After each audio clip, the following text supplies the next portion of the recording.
Picture this world war 2 अभी खत्म ही हुआ था और जो सोवियत यूनियन अपने सोल्जर्स को एक नेक्स्ट लेवल का बनाने के चक्कर में लगे हुए होते हैं। वो उन्हें बिना सोए बिना थके एक नॉन स्टॉप लड़ने की मशीन बनाना चाहते थे, जिसके लिए उन्होंने एक सीक्रेट मिलिट्री बंकर में कुछ रशियन साइंटिस्टों के साथ एक डेंजरस एक्सपेरिमेंट शुरू करते हैं। और इस एक्सपेरिमेंट के पीछे का उद्देश्य ये होता है कि जो सोल्जर्स वॉर्स में लड़ते हैं उनकी नींद और थकान को कम्प्लीटली एलिमिनेट यानी कि खत्म कर दिया जाए, ताकि वो सोल्जर्स बिना थके और बिना सोए वीक्स तक वॉर्स में लड़ सके। और उन्होंने इस एक्सपेरिमेंट के लिए चुना 4 पॉलिटिकल प्रिजनरों को। वो प्रिजनर जो वॉर के दौरान ही कैप्चर किए गए होते हैं। उन प्रिजनरों के सामने एक ऑफर रखा जाता है जिसे वो एक्सेप्ट कर लेते हैं। उसके बाद उनको एक एयर टाइट स्टील के चैम्बर में बंद कर दिया जाता है, जिसके अंदर कोई भी खिड़की नहीं होती, सिर्फ एक वन वे ग्लास होता है, जिससे साइंटिस्ट बाहर से अंदर की चीजों को मॉनिटर कर सके। और अंदर का सेटअप काफी बेसिक होता है, जैसे कि कुछ बुक्स, एक माइक्रोफोन, सर्वेलेंस कैमराज और कुछ बेसिक चीजें जो ह्यूमन लाइफ जीने के लिए सफिशिएंट होती है। अब असली ट्विस्ट ये होता है कि जैसे ही उन प्रिजनरों को उस चैम्बर के अंदर डाल दिया जाता है और उसके अंदर गैस छोड़ दिया जाता है, और वो कोई आम गैस नहीं होता है, वो एक ऐसा गैस होता है जिसे इनहेल करने के बाद इंसान के स्लीप हार्मोन्स कंप्लीटली ब्लॉक हो जाते थे, जिसके बाद अगर इंसान चाहे भी तो सो नहीं सकता। और आखिर इस एक्सपेरिमेंट का उद्देश्य भी तो ये होता है कि 15 दिन तक बिना सोए हुए सर्वाइव कर लिए तो तुम्हें फ्री कर दिया जाएगा। जब ये बातें प्रिजनरों से की गई थी तो उन्हें मालूम था कि 100 में से 99% चांस है कि एक्सपेरिमेंट सर्वाइव करने के बाद भी ये लोग उन्हें न छोड़े, लेकिन 1% चांस तो है। इसी वजह से उन्होंने इस एक्सपेरिमेंट के लिए हामी भरी थी और यहाँ से ये एक्सपेरिमेंट शुरू हो जाता है।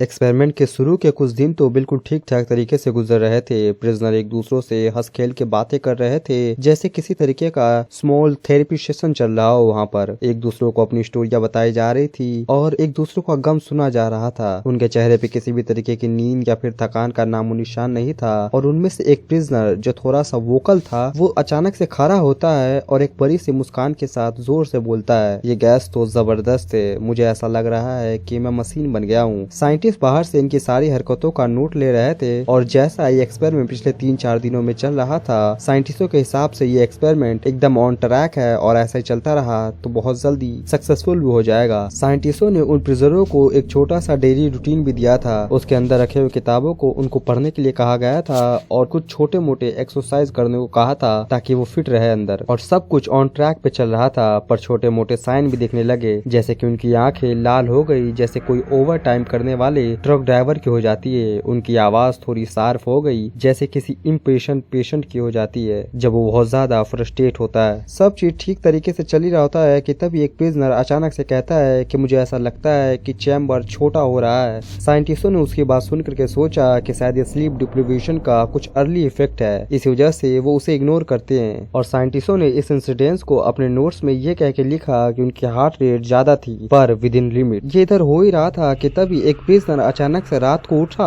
और बुक वाले सेक्शन में जाकर के किताबों के पेज फाड़ना शुरू कर दिया। साइंटिस्टों ने उसको देखा, लेकिन उन्होंने सोचा कि शायद वो अपना स्ट्रेस कम करने की कोशिश कर रहा है, इसी वजह से उन्होंने भी कुछ नहीं कहा। 5वें दिन से चैम्बर का माहौल सीरियस हो जाता है। प्रिजनरों के दिमाग में पैरानोया घुस जाता है, जिस कारण की वजह से वो सभी लोग एक एक कोने में जाकर के बैठ जाते हैं। सभी ने एक दूसरे से बातचीत बंद कर दी थी और सभी एक दूसरों को शक की निगाहों से घूरे जा रहे थे। ऐसा लग रहा था कि वो लोग कभी भी किसी पे भी अटैक कर देंगे।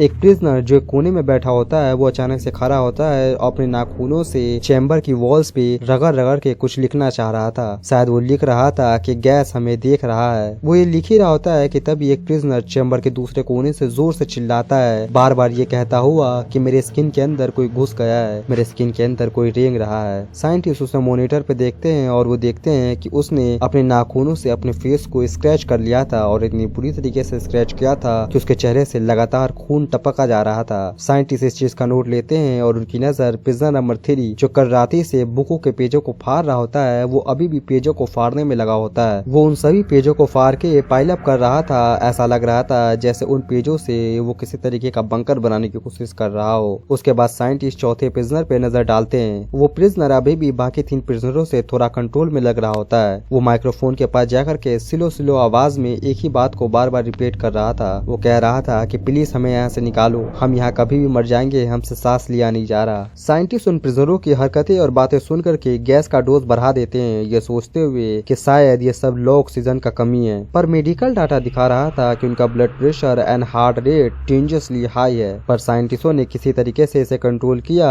उसके बाद एक प्रिजनर को जब खाना दिया जाता है तो वो खाना खाने से मना कर देता है, ये कहते हुए कि खाने के अंदर पॉइजन है, हमें मारने की कोशिश हो रही है। उस प्रिजनर को इल्यूजन होना स्टार्ट हो गया था। वो प्रिजनर खड़ा होता है और चैम्बर के एक कोने में जाकर के खड़ा हो जाता है और वो एक कोने से दूसरे कोने में लगातार घूरे जा रहा था और वो चैम्बर के दूसरे कोने में देखता है एक शैडो जिसने सोवियत यूनियन का यूनिफॉर्म पहना हुआ है और रूथलेस निगाहों से उसी की ओर घूरे जा रहा है। ऐसा लग रहा था कि वो उसे खा लेना या मार देना चाहता है। जब उस प्रिजनर की नजर उस शैडो पे पड़ती है तो उसे देख करके वो जोर जोर से चिल्लाने लगता है और वो इतनी जोर जोर से चिल्ला रहा होता है कि कुछ ही समय में उसका वोकल कॉर्ड फट जाता है, जिससे उसकी आवाज निकलना बंद हो जाती है। 10वें दिन से पूरा चैम्बर पागल खाना बन गया था। उन्होंने सोचने समझने की शक्ति खो दी थी और वो किसी टॉर्चर्ड एनिमल जैसे दिख रहे थे। एक प्रिजनर अपनी कानों को इतनी जोर जोर से नोच रहा था कि उसके कान की हड्डियां नजर आ रही थी और वो एक ही बात को बार बार रिपीट कर रहा था अपने कानों को नोचते समय, मुझे अपने अंदर का नॉइस बंद करना है, मुझे अपने अंदर का नॉइस बंद करना है। दूसरा प्रिजनर अपनी आंखों को नोच रहा था, ये कहते हुए कि मुझे सब कुछ साफ साफ देखना है। वो प्रिजनर जिस हवा में सांस ले रहे थे उस हवा ने उनके पेन रिसेप्टर को डल कर दिया था, इतना ज्यादा कि उनको अब दर्द फील भी नहीं होता था। इसी वजह से वो खुद को इजीली डिस्ट्रॉय कर रहे थे। चैम्बर के अंदर ग्रुप डायनेमिक तो अब एकदम खत्म सा हो गया था। एक ने दूसरे पे हमला कर दिया, पंचेस घूसे जैसे कि दो जानवर एक दूसरों से लड़ रहे हैं। एक प्रिजनर ने अपने दांतों से अपनी रिस्ट काट ली, उसके रिस्ट से खून का फाउंटेन बहने लगा, पर वो प्रिजनर हंसता रहा, ये बोलते हुए कि अब मुझे फ्री महसूस हो रहा है। साइंटिस्टों ने प्रिजनरों के बिहेवियर का नोट लेते हुए अपने लॉग्स में लिखा कि एक्सट्रीम स्लीप डिप्रिवेशन ने उनके डोपामीन और एड्रेनालाइन लेवल को क्रैश कर दिया है, जिसकी वजह से उन्होंने अपनी सोचने समझने की शक्ति खो दी है। उन प्रिजनरों ने चैम्बर के अंदर का सारे लाइट फोड़ दिया था, जिस कारण की वजह से कुछ धुंधला धुंधला सा आ रहा था, कुछ भी साफ नहीं दिख रहा था और रिकॉर्डिंग में सिर्फ हड्डियां टूटने की आवाजें आ रही थी। और एक ही बात वो सारे प्रिजनर माइक्रोफोन पे रिपीट किए जा रहे थे, no sleep no peace, gas is god. 15वें दिन साइंटिस्टों ने फाइनली उस चैम्बर का दरवाजा खोलने का फैसला किया और एक्सट्रैक्शन टीम के साथ उस दरवाजे को खोलते हैं। जैसे ही वो दरवाजा खुलता है अंदर से एक बहुत गंदी स्मेल आती है, इंसानी फ्लैश और खून की। अंदर का सीन काफी भयानक होता है। फ्लोर एंड वॉल्स पे खून ही खून होता है। उस खून के साथ वॉल पे चिपके हुए वो बुक के पेज जो वो फाड़ रहे थे, इंसानी दांत जो फ्लोर पे खून में आधे डूबे हुए थे और एक प्रिजनर जो सामने सामने एक अजीब सी पोजीशन में बैठा हुआ था, एक ही बात को बार बार दोहरा रहा था, सोना मतलब मरना। दूसरा प्रिजनर माइक्रोफोन के पास विस्पर कर रहा था, वो कह रहा था कि गैस हमें अब भी कंट्रोल कर रहा है। तीसरा बस बैठा हुआ था, उसे देख के ऐसा लग रहा था कि उसके जिस्म से उसकी सोल चली गई है, बस बॉडी वहाँ छूटी हुई है। एक्सट्रैक्शन टीम ने अंदर जाकर के उन सारे प्रिजनरों को बाहर निकालने की कोशिश की। उनकी हालत देख के उन्हें लगा नहीं था कि उनके पास इतनी ज्यादा ताकत होगी, लेकिन जब एक्सट्रैक्शन टीम ने उनको बाहर लाने की कोशिश की तो उनके अंदर इतनी ताकत थी कि उन्होंने एक बार हट्टे कट्टे इंसान को अपने दोनों हाथ से जोर से धक्का मारा था, इतना जोर से कि वो वहीं पे गिर जाता है। उसके बाद एक्सट्रैक्शन टीम उनमें से एक को खींच के बाहर लेके आती है और उसको मेडिकल टीम के द्वारा चेकअप के लिए भेजा जाता है। उसकी हालत इतनी बुरी होती है कि उसकी दर्द को कम करने के लिए वो लोग उसको एनेस्थीसिया देते हैं ताकि वो बेहोश हो जाए, पर वो बेहोश होने का नाम नहीं ले रहा था। उसको लगातार 4 से 5 एनेस्थीसिया लेने के बाद भी वो बिल्कुल भी बेहोश नहीं हो रहा था। ये सब चल ही रहा होता है कि एक नर्स आती है उसको पकड़ने के लिए। वो अपने एक हाथ से उस नर्स को पकड़ता है और उसको अपनी ओर खींचते हुए अपनी ऑलमोस्ट बोन जैसे फेस से बोलता है, उसकी ओर देखते हुए कि वो हमें सपने में खा जाएगा, हमें सोना नहीं है। कहा जाता है कि इस इंसिडेंट के बाद उस एक्सपेरिमेंट और उसके साथ जुड़े हुए सभी साइंटिस्ट एंड जर्नल को गोली से मार दिया गया और उस चैम्बर के अंदर आग लगा दी गई।